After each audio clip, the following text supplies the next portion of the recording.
What's up, everyone? So, I'm gonna try something new. I'm gonna try doing these little vlog things talking about stuff that may or may not be directly related to drumming, but will all revolve around the concept of drumming in one way or another. And with that in mind, I want to start this first one out by talking about something that I've been working on a lot and something that has really benefited me a lot, which is balance. Now, this is both in the physical sense and in the sense of life. So, let's start with the physical. As I've been thinking about this concept recently and trying to apply it more and more to my playing, I've realized that as I sit behind a drum set, I don't balance myself on my throne. I tend to lean forward more and support most of my weight on the backs of my heels, which has become a problem because that leads to constant tension in the tendons in my legs, and it has caused me actual physical pain, as well as just frustration from not being able to play everything I want, playing it as comfortably as I want, play it as smoothly as I want. And so as I've been working on sort of diagnosing this problem, I have realized that the more and more weight I put into my throne rather than into my heels on my feet, the more and more I'm able to take advantage of things that I've always been able to take advantage of with my hands. Things like rebound and gravity. In this case, it's more involving the foot than the stick, obviously. But as I've worked through these things recently, it really has led me to a point, not constantly, I'm still working with it, but it's led me to a point where I feel like my legs are floating more and more, if you know what I mean. Like there's no pressure constantly going down into the floor because it's starting to lean back into my throne, and I'm supporting myself with my core and my back rather than with my legs. And this is something that's been really tricky for me because I've never had good balance. I've never had good coordination. Like as a kid, I would trip over flat ground. I could never ride a skateboard. I could never really rollerblade. Anything that was involving like me standing up, I could never do. And as I'm thinking about this now, this starts to make sense to me because I used to bike a lot. I was a bike messenger for 2 years, and when you're sitting there, you really are putting all your weight into your feet. And maybe this was a habit I developed through that. It's very possible. And I think if you start to look at what you do outside of drumming, it can always creep in there and, either create good habits or bad habits. In this case, now that I'm thinking about it, it created a bad habit. Created a habit that has caused me pain, has caused me frustration, and has made my playing suffer because of it. But now that I have, in my opinion, whatever that means, now that I have diagnosed the issue, and I'm working on undoing the years of damage, things are getting better and better, and things are getting easier and easier. And I'm starting to surprise myself in every aspect of my playing.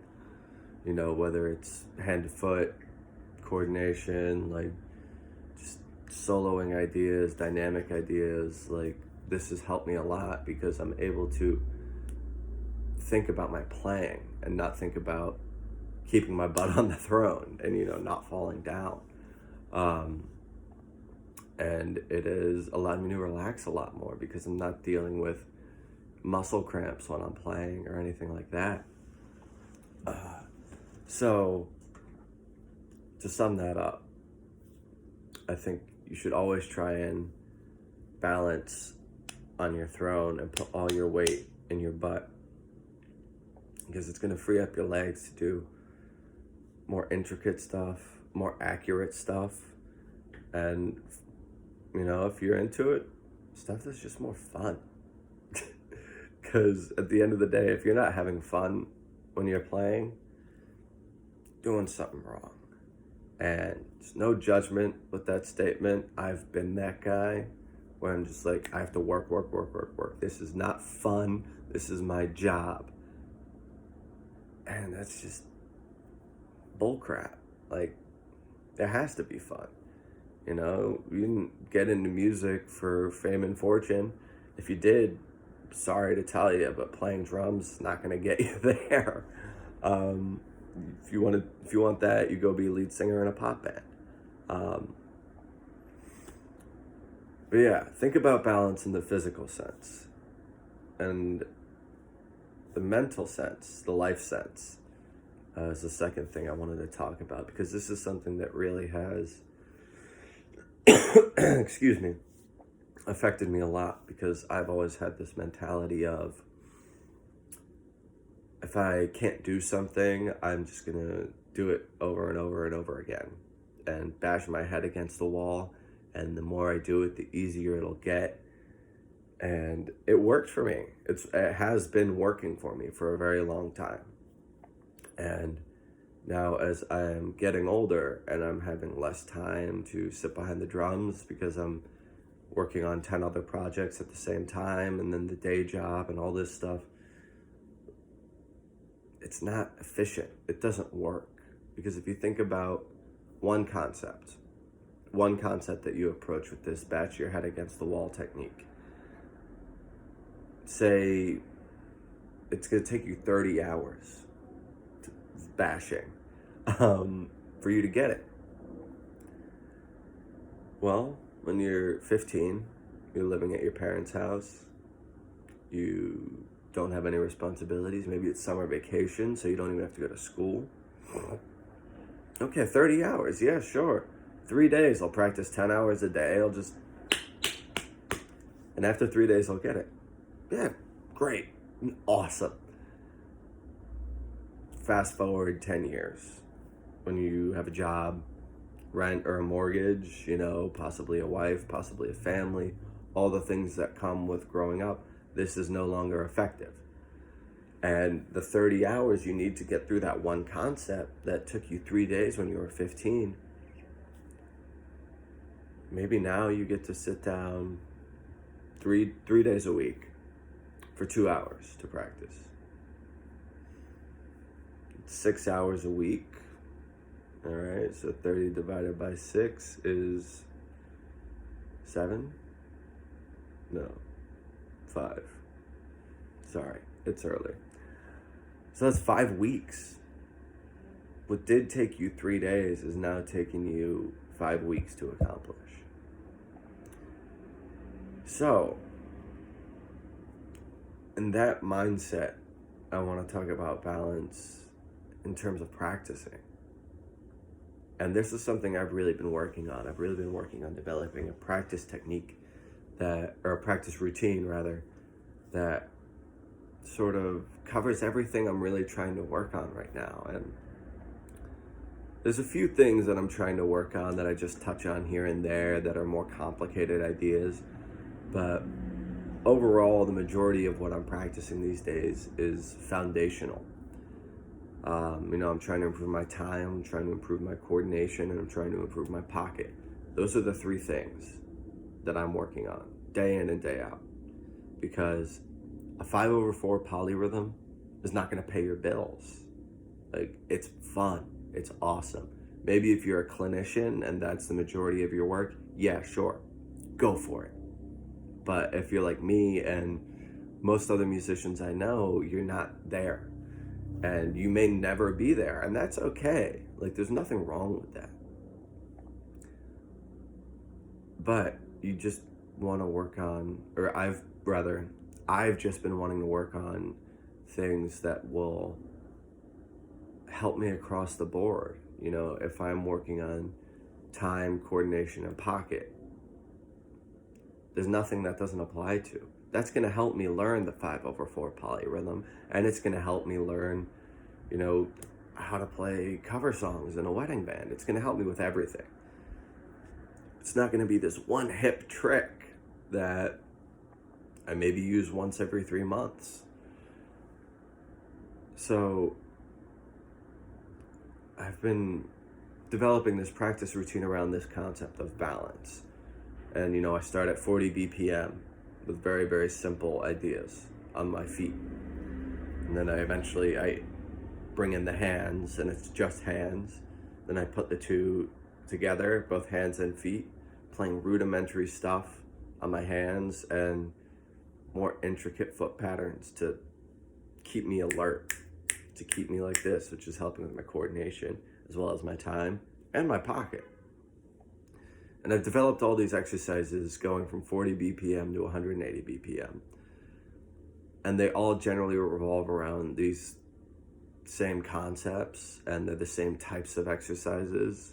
It's just introducing, if I'm playing Gary Chaffee's Fat Backs, which is a lot of what this revolves around, I start introducing left foot ideas. I start playing my hi-hat ostinato with my left hand rather than my right. I start playing my bass drum with my left foot rather than my right. And all these different kinds of things that just sort of turn these exercises on their heads and keep me alert and keep me guessing and to keep pushing me.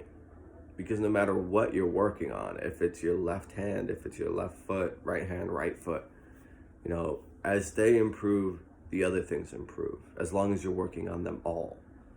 There's a saying, you can only play as fast as your slowest hand. So you better start developing your slow hand. So I think that's about it. I'm new at this, so please forgive me if this is like mildly awkward. It's kind of strange sitting here talking into a camera. But I hope that helps some people. Like, this is something that I've really been working on. It is something that has benefited me across the board, not only in drumming. It's helped me in life. It's helped me, figure out, where can I spend more time now that I'm not trying to practice for 6 hours straight. When I go and I sit down to practice, I'm just going through these ideas and just working on those and really, really focusing in on them, because I don't have to keep focused for 6 hours. I have to keep focused for 2 hours. Then I have additional 4 hours in my day. And I'm like, maybe I'm going to go do something nice for my girlfriend. Or, maybe I'm going to go take a walk in the park. So yeah, this has really benefited me. And I really hope that someone out here is watching, that it will help too. Because it's really important stuff. And I feel like this is a concept where the earlier you learn it, the better it's going to be for you. You'll learn it faster. You'll develop better habits earlier on. And you won't have to do what I'm doing and unlearning 15 years of bad habits. You just have the good ones like that in the palm of your hand. But anyway, I think that about wraps it up. I hope you guys enjoyed this. I'm going to try and do these frequently as I, sort of go through my day-to-day and gig and do studio sessions. I'm going to talk about some more of that stuff in the next one, as I'm currently about to leave to go get my butt handed to me by a producer, David Bendeth. So yeah, you guys have a great day. Hope you have nice weather. I don't. And I'll see you guys next time. Peace.